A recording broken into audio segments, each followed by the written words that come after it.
Today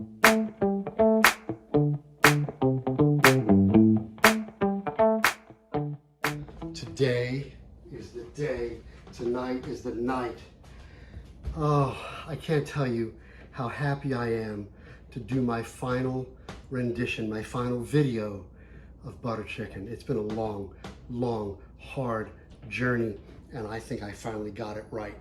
Now, I will tell you this. I've done this recipe a couple of times with this exact marinade, and then tomorrow I'll do the rest of it. But it's going to be the exact recipe. And it is the best butter chicken that I've had since 1989. I can't go back to Moti in Tokyo now and taste theirs, but I will tell you that this butter chicken blows away every other butter chicken I've had everywhere, bar none. So let's get started with this marinade. You ready? I've got 2 tablespoons of Greek yogurt. Why Greek yogurt? Because it's right next to India. Yeah, I know my geography. Do you not love my 2 ounces of water in its little beaker? A half a teaspoon of garlic ginger paste. Now, if I was going to omit anything from this marinade, it would be this, but it fits nicely. It's only a half teaspoon, garlic ginger paste. Here we go. If we were in New Orleans, this wouldn't be the Trinity because there's 4, but you get the idea. Okay, I've got a teaspoon of Kashmiri chili. I've got a teaspoon of turmeric. I've got a teaspoon of garam masala, and I've got a teaspoon of ground fenugreek. Notice how there's no lemon, there's no coriander, there's no salt or pepper. Now, hold on, before I get into the salt, it's okay to put salt in your marinade. I'm not doing it. I'm gonna season my chicken when I pan fry it. But if you want to put salt in your marinade, that's perfectly okay. I'm just not doing it. The water is because the yogurt is kind of thick. But there's no coriander here either, notice. There's no black pepper, there's no garlic powder, there's no onion powder. And I believe that even though those are great spices for other things, these are the spices that belong for the butter chicken. The dominant flavor is gonna be the fenugreek, okay? I don't want the coriander in there unless I want a hint of pastrami in my butter chicken, which I don't. So, what I'm going to do now is put all of my spices into the bowl, put the ginger paste in, put the yogurt in, the sounds of love, and the water. And the water is just going to help bind it all together because it's kind of thick, and I want to make a nice even marinade. Now, I see a lot of people on the internet just dump all this on top of the chicken and mix it together, and that's okay. It's still going to get mixed, but I'm kind of anal, and I really like to make sure that my mixture is well mixed before I put it into the chicken, so that every little morsel of chicken here gets coated with the same amount of marinade. Okay, so now I'm just going to throw that chicken in there, and then it's going to go in this container and in the fridge overnight, because the last thing you want to do is leave this out uncovered, especially if your wife is home, because these aromas are a little bit strong, and there can be a little bit of complaining. And, well, you know, when you're in a marriage, you want to do everything that you need to do in order to keep things pleasant and nice, and hope that you get lucky.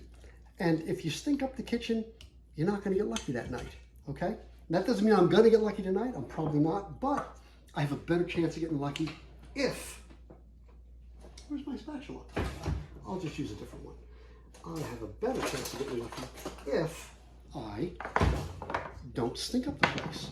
It makes sense, right? Okay, see how all of my chicken is nicely coated? This is going in the fridge overnight. And then tomorrow, I'm going to take you to the next steps on making this butter chicken. And did I mention that this is the best butter chicken that I've had since 1989? Yeah, it's that good. It's that good. So I am actually going to rip down my current butter chicken video off of YouTube, delete it forever, because that video, even though that butter chicken was pretty good, this one blows it away. And there are just a few tweaks, really just a few tweaks. And I will mention that, you know, I've gotten my information on how to do this from a bunch of really talented cooks out there. But after trying what everybody else did, I eliminated all of the things that I did not like. Now, does that make me the expert? No. But remember, I'm trying to match this up to the butter chicken I had at Moti in 1989. Hey, hey, hey. So today is the day. Last night was the night where I marinated my chicken. And today is the day when we're gonna make that butter chicken. Yo, yeah.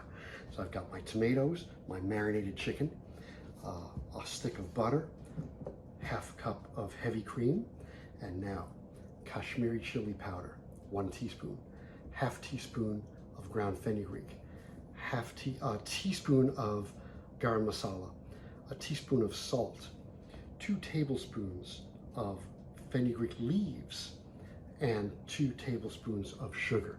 So let's get going. Ready? All right, you see I've got a medium heat. I've got my no-stick pan, and we're gonna melt a little butter and start sauteing that chicken. And again, we're not gonna cook it all the way through, we're just gonna get it browned on both sides. Okay, that pan should be hot enough. Let's see. Oh yeah, pan is hot enough. Excellent. Let's put some chicken in that bowl, huh? Okay, I'm just gonna put some of that chicken in there. And now I'm gonna rinse my fingers, season it with a little salt and pepper.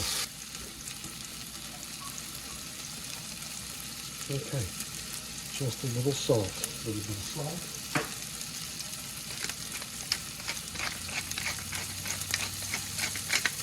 A little bit of pepper. And again, like I said, I don't want to cook this chicken all the way through. Let's see. Yeah, just want to get a little color on it. That's it, because it's going to cook in the sauce. Oh, look at that, how nice. Huh? Look at how nice that looks. Okay, that's coming out, and then we're going to put the tomatoes in. Okay, let's put a little bit more butter in that pan, because after all, it is called butter chicken, is it not? Yes, it is. Put that butter. Let's get that butter melted.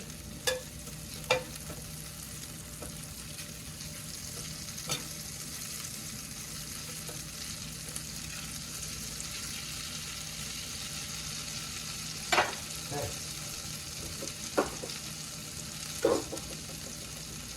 And in go the diced up tomatoes.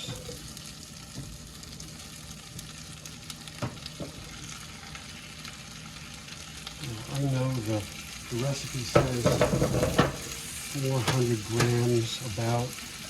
This might be, I don't know, a little bit more, but you know, it's about that. Okay, and now let's put in all of the spices.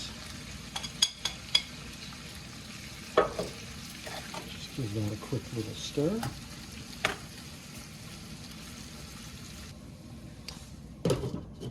Going to simmer for, I don't know, 15-20 minutes. The tomatoes are going to release all their liquids, they're going to collapse, and then we're going to puree it, and then we're going to strain it so it's velvety smooth. You'll see. All right, it has been about 15 minutes, and look at how those tomatoes look. All right, it's time for step 2. I'm going to put those, I'm going to get that all pureed and then strained. All right, so here's my tomatoes, and I'm just going to blend them up. I'm really going to invest in a regular blender also. I had one, it fell off the shelf, the glass broke, I had to throw it away. So I've been using this, but I can see how there are benefits of using both kinds.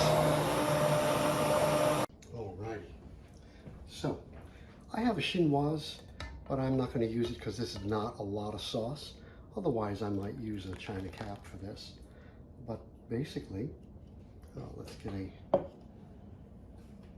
some kind of spatula. I don't want to waste any of this lovely sauce. And we're going to get that strained, because at the end product of this, it should be velvety smooth. And that means all of these impurities that you're going to see at the end of this process need to come out.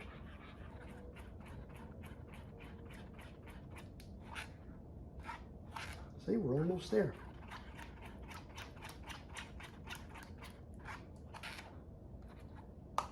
All right. So you see how there's just a little bit left here, right? And then basically, if I just press on it, I could force that last little bit of liquid through, and that's it. So just in case I said it incorrectly earlier, I'm going to say it again, and I'm going to say it differently. You notice how I did not use any nuts in this recipe. No nuts. Most of the recipes call for cashews or almonds, or a combination of cashews and almonds. I didn't use any nuts. I have made it with the nuts several times. I've made it without the nuts, and I have to tell you that you can't tell the difference. You really can't. However, the advantage of not using nuts is that if people have nut allergies, they can eat the butter chicken. Now, that said, did you know that fenugreek can bring about a nut allergy reaction? It's possible in certain individuals. So you still have to be very, very careful if you serve this to someone with nut allergies. Look at how beautiful that looks. Okay, that's going back on the stove. It's going to get reduced with some butter, and then once it's reduced, we're going to add the cream, the chicken, and simmer that chicken for about 10 minutes. Look at how beautiful that looks. Okay, I'm going to put my flame about there, and I want to stir it with a cleaner utensil. Okay, see how it's fairly thick already, that's a luxurious sauce already. But we're going to bring it to the extra luxury level. Extra luxury. All right. And remember, it is butter chicken, so there's 2 tablespoons of butter. And we're just going to stir it up.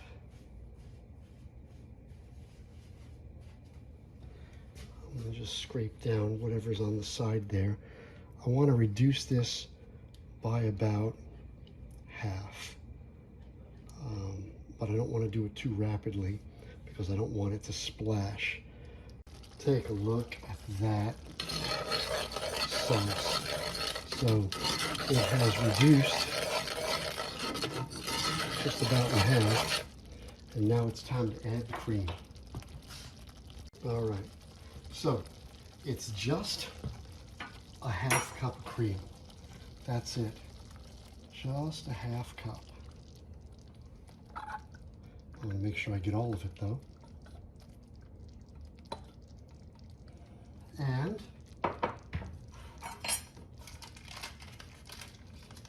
it is butter chicken. A little more butter. And that's it.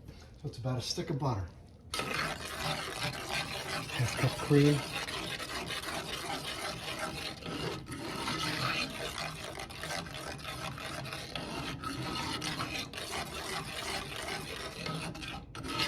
And now I'm putting in the chicken. Okay. And in 10 minutes, this dish is done. Take a look at that. It's got another, I don't know, 3 minutes. That's it. It's done. It's basically done. I just want to make sure the chicken's cooked all the way through. but I've tasted the sauce. Oh my God, it is friggin' amazing. All right, well, they say the proof is in the pudding, but this ain't pudding. This is butter chicken. And I'm just gonna taste that sauce on the naan. God damn. That is the best I've ever done. That is the best I've ever had since 1989. Oh, it's gonna be a good night.